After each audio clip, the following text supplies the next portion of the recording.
Film उद्योग में lady superstar का खिताब हासिल करने वाली नयनतारा का जीवन और उनका करियर भारतीय सिनेमा के इतिहास में एक अद्वितीय अध्याय है। आमतौर पर अभिनेत्रियों को केवल एक ग्लैमरस चेहरे के रूप में देखा जाता था, लेकिन नयनतारा ने अपनी मेहनत, दृढ़ संकल्प और बेहतरीन अभिनय कौशल से इस पुरानी धारणा को पूरी तरह से ध्वस्त कर दिया।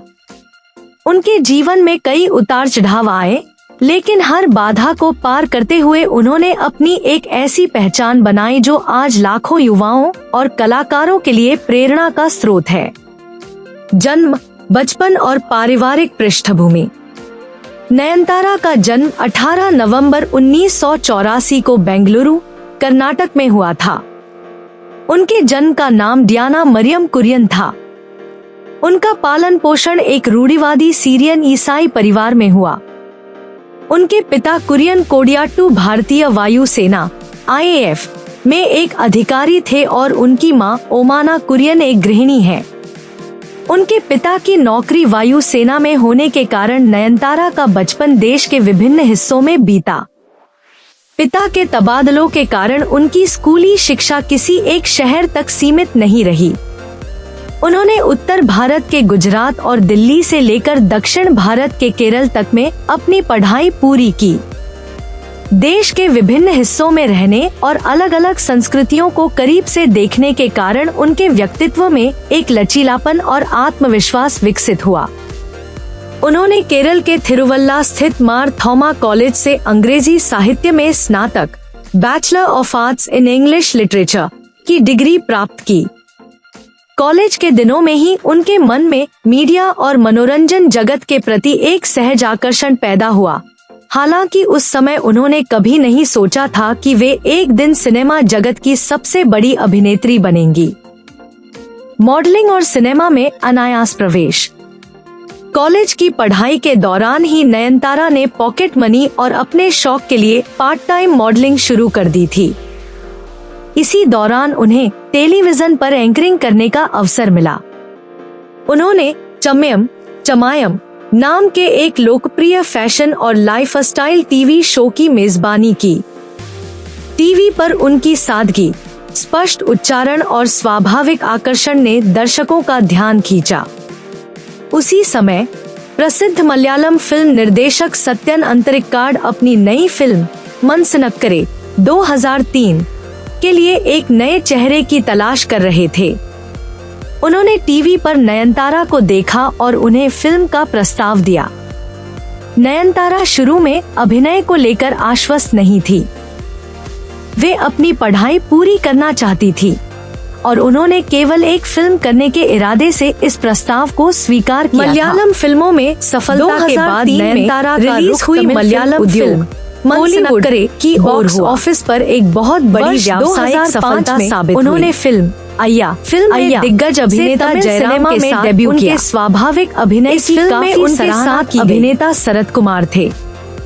फिल्म सुपरहिट रही और नयनतारा को तमिल दर्शकों का अपार प्यार मिला। इसके ठीक बाद उन्हें तमिल सिनेमा के सबसे बड़े सुपरस्टार रजनीकांत के साथ ब्लॉकबस्टर फिल्म चंद्रमुखी 2005 में काम करने का मौका मिला। चंद्रमुखी उस दौर की सबसे बड़ी हिट फिल्मों में से एक बनी और इसने नयनतारा को रातों रात पूरे दक्षिण भारत में एक जानामाना नाम बना दिया। इसके बाद उन्होंने तेलुगु सिनेमा, टॉलीवुड में भी कदम रखा। उनकी पहली तेलुगु फिल्म लक्ष्मी 2006 थी, जिसमें वे वेंकटेश के साथ नजर आईं। इसके बाद उन्होंने बॉस और दुबई सीनू जैसी सुपरहिट फिल्मों में काम करके तेलुगु उद्योग में भी अपनी जगह पक्की कर ली। 2010 के दशक की शुरुआत में नयनतारा ने अपने करियर के चयन में एक बड़ा बदलाव किया। उन्होंने केवल नायकों के पीछे नाचने वाली पारंपरिक नायिका की भूमिकाएं करने के बजाय महिला केंद्रित, फीमेल सेंट्रिक फिल्मों पर ध्यान देना शुरू किया। माया 2015 उदास स्माइली यह एक हॉरर थ्रिलर फिल्म थी जिसमें कोई बड़ा पुरुष सुपरस्टार नहीं था। फिल्म नयनतारा के कंधों पर थी और यह उस साल की सबसे बड़ी हिट फिल्मों में शामिल हुई। नानुम राउडी धान 2015 उदास स्माइली। इसमें उन्होंने एक मूक बधिर लड़की की भूमिका निभाई जो अपने पिता की मौत का बदला लेना चाहती है। इस फिल्म में उनके अभिनय को आलोचकों और दर्शकों दोनों का जबरदस्त प्यार मिला। आराम 2017 उदास स्माइली। इस फिल्म में नयनतारा ने एक जिला कलेक्टर IAS अधिकारी की भूमिका निभाई जो एक गहरे बोरवेल में गिरी बच्ची को बचाने के लिए पूरी प्रशासनिक व्यवस्था से लड़ती है। इस फिल्म ने यह साबित कर दिया कि नयनतारा बिना किसी मेल हीरो के भी सिनेमा घरों में भीड़ जुटा सकती हैं। इन फिल्मों की लगातार सफलता के बाद ही मीडिया और प्रशंसकों ने उन्हें आधिकारिक तौर पर लेडी सुपरस्टार का खिताब दिया। दक्षिण भारतीय सिनेमा के इतिहास में यह पहली बार था जब किसी अभिनेत्री को वही दर्जा, सम्मान और बॉक्स ऑफिस पावर मिली जो पारंपरिक रूप से केवल पुरुष सुपरस्टार से जुड़े महत्वपूर्ण एवं रोचक तथ्य। फोर्ब्स इंडिया सूची में स्थान। वर्ष 2018 में फोर्ब्स इंडिया की सेलिब्रिटी 100 फीट की प्रतिष्ठित सूची में जगह बनाने वाली वह दक्षिण भारतीय सिनेमा की एकमात्र अभिनेत्री थी। No promotion policy. नयनतारा की सबसे बड़ी खासियत यह है कि वे अपनी फिल्मों के प्रमोशन, इंटरव्यू या प्रेस कॉन्फ्रेंस में हिस्सा नहीं लेती हैं। उनका मानना है कि उनका काम ही उनकी ओर से बोलना चाहिए। इसके बावजूद उनकी फिल्मों की ओपनिंग शानदार रहती है।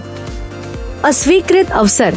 नयनतारा को बॉलीवुड की सुपरहिट फिल्म चेन्नई एक्सप्रेस का प्रसिद्ध गाना 1 2 3 4 ऑफर किया गया था, लेकिन अपनी प्राथमिकताओं के कारण उन्होंने इसे करने से मना कर दिया था।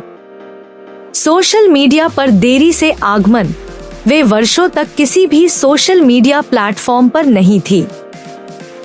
सितंबर 2023 में अपनी फिल्म जवान के रिलीज होने से ठीक पहले ही उन्होंने अपना आधिकारिक इंस्टाग्राम अकाउंट बनाया, जिसने आते ही फॉलोअर्स के सारे रिकॉर्ड तोड़ दिए। निष्कर्ष। नयनतारा का जीवन इस बात का सबसे बड़ा उदाहरण है कि यदि आपके पास प्रतिभा, समर्पण और दृढ़ इच्छा शक्ति है, तो आप किसी भी उद्योग के स्थापित नियमों को बदल सकते हैं। एक रूढ़िवादी परिवार की साधारण लड़की से लेकर भारतीय सिनेमा की लेडी सुपरस्टार बनने तक का उनका सफर संघर्ष, गरिमा और अपार सफलता की कहानी है। उन्होंने सिनेमा में महिलाओं की भूमिका को केवल एक सहयोगी कलाकार से बदलकर फिल्म के मुख्य आकर्षण के रूप में स्थापित किया है।